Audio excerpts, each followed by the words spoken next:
Shalom, selamat pagi Bapak Ibu Saudara yang dikasihi Tuhan. Kita bertemu kembali dalam acara Renungan Pagi Spiritual Life. Pagi hari ini kita akan kembali melanjutkan pembacaan Alkitab kita yang sekarang terambil dari Yakobus pasal 2 ayat 14 sampai ayatnya ke-26. Judul perikop itu adalah Iman tanpa perbuatan pada hakikatnya adalah mati. Saya akan bacakan bagian firman Tuhan ini bagi Bapak Ibu Saudara sekalian. Apa gunanya, saudara-saudaraku, jika seorang mengatakan bahwa ia mempunyai iman, padahal ia tidak mempunyai perbuatan? Dapatkah iman itu menyelamatkan dia? Jika seorang saudara atau saudari tidak mempunyai pakaian dan kekurangan makanan sehari-hari, dan seorang dari antara kamu berkata, "Selamat jalan, kenakanlah kain panas dan makanlah sampai kenyang," tetapi ia tidak memberikan kepadanya apa yang perlu bagi tubuhnya, apa gunanya? Demikian juga halnya dengan iman. Jika iman itu tidak disertai dengan perbuatan, maka iman itu pada hakikatnya adalah mati. Tetapi mungkin ada orang yang berkata, "Padamu ada iman dan padaku ada perbuatan." Aku akan menjawab dia, "Tunjukkanlah kepadaku imanmu." Tunjukkanlah kepadaku imanmu itu tanpa perbuatan, dan aku akan menunjukkan kepadamu imanku dari perbuatan-perbuatanku. Engkau percaya bahwa hanya ada satu Allah saja, itu baik. Tetapi setan-setan pun juga percaya akan hal itu, dan mereka gemetar. Hai manusia yang bebal, maukah engkau mengakui sekarang bahwa iman tanpa perbuatan adalah iman yang kosong? Bukankah Abraham bapa kita dibenarkan karena perbuatan-perbuatannya ketika ia mempersembahkan Ishak anaknya di atas mezbah? Kamu lihat bahwa iman bekerja sama dengan perbuatan-perbuatan, dan oleh perbuatan itu iman menjadi sempurna. Dengan jalan demikian, genaplah nats yang mengatakan, "Lalu percayalah Abraham kepada Allah, maka Allah memperhitungkan hal itu kepadanya sebagai kebenaran." Karena itu Abraham disebut sahabat Allah. Jadi kamu lihat bahwa manusia dibenarkan karena perbuatan-perbuatannya dan bukan hanya karena iman.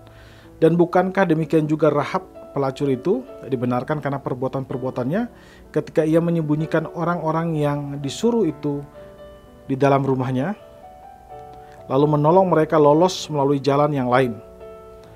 Sebab seperti tubuh tanpa roh adalah mati, demikian jugalah iman tanpa perbuatan-perbuatan adalah mati. Saudara yang dikasihi Tuhan, di dalam perikop yang baru saja kita baca ini, Yakobus, saudara Tuhan Yesus ini memberikan penjelasan tentang, atau memberikan panduan yang jelas tentang bagaimana iman kita harus tercermin dalam perbuatan kita sehari-hari. Yakobus menyadarkan kita bahwa iman tanpa perbuatan adalah sia-sia atau tidak ada artinya. Dia juga memberikan contoh yang jelas di situ, atau contoh yang konkret tentang pentingnya perbuatan dalam iman kita, yaitu pada kasus orang miskin dan orang kaya.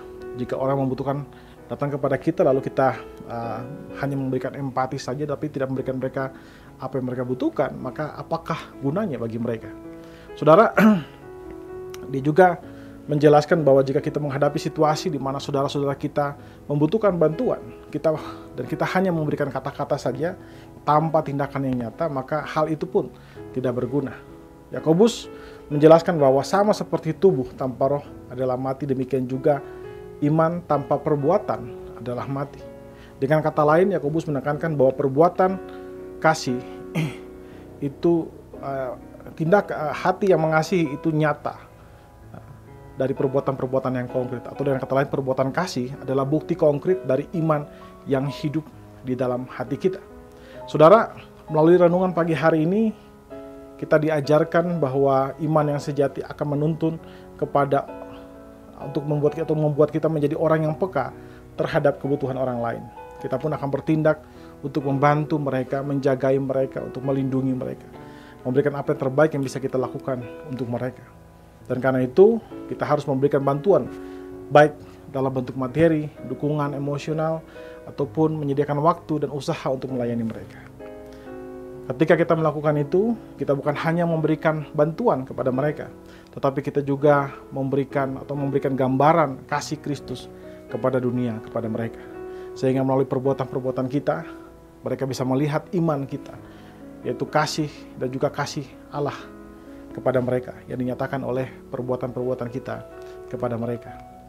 Saudara, biarlah tindakan kita menjadi melodi yang indah yang melantunkan kasih Allah Tritunggal bagi dunia. Mari saudara, kita ambil waktu sejenak untuk merenungkan firman Tuhan yang baru saja kita dengarkan ini. Saudara, apakah renungan pagi hari ini mempengaruhi cara Anda melihat hubungan antara iman dan perbuatan dalam kehidupan sehari-hari? Mari kita ambil waktu sejenak untuk mendoakan hal tersebut.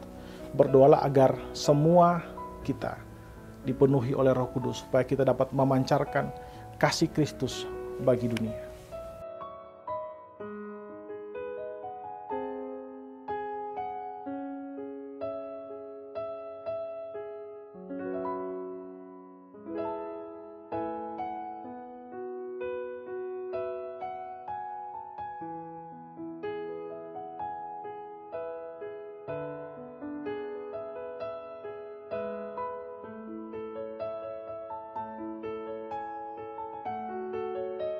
Saudara, marilah kita mewujudkan iman kita dalam bentuk tindakan kasih kita kepada sesama. Mari kita tundukkan kepala, kita berdoa. Ya Tuhan Allah Bapa kami bersyukur buat kasih dan setiamu kepada kami. Terima kasih buat kasih-Mu kepada kami dalam istirahat malam. Kami boleh bangun pagi hari dengan tubuh yang segar, itu hanya karena kemurahan-Mu Tuhan. Dan sekarang Tuhan, kami juga bersyukur buat firman-Mu yang mengajarkan kami bahwa iman yang ada dalam hati kami harus ditunjukkan dengan kasih kepada sesama kami. Ajar kami untuk mengasihi, baik dalam pikiran kami, tindakan kami, perkataan kami, biar semuanya menjadi wujud daripada kasih-Mu bagi dunia. Terima kasih Bapa, kami serahkan hidup kami dalam tangan-Mu Tuhan. Biar apapun kami kerjakan, itu mempermuliakan nama-Mu saja. Dalam nama Tuhan Yesus, kami berdoa kepada Bapa Surgawi. Haleluya. Amin. Amin. Bapak Ibu Saudara yang dikasihi Tuhan, demikian renungan kita pada pagi hari ini. Selamat pagi, selamat beraktivitas, dan Tuhan Yesus memberkati kita semua.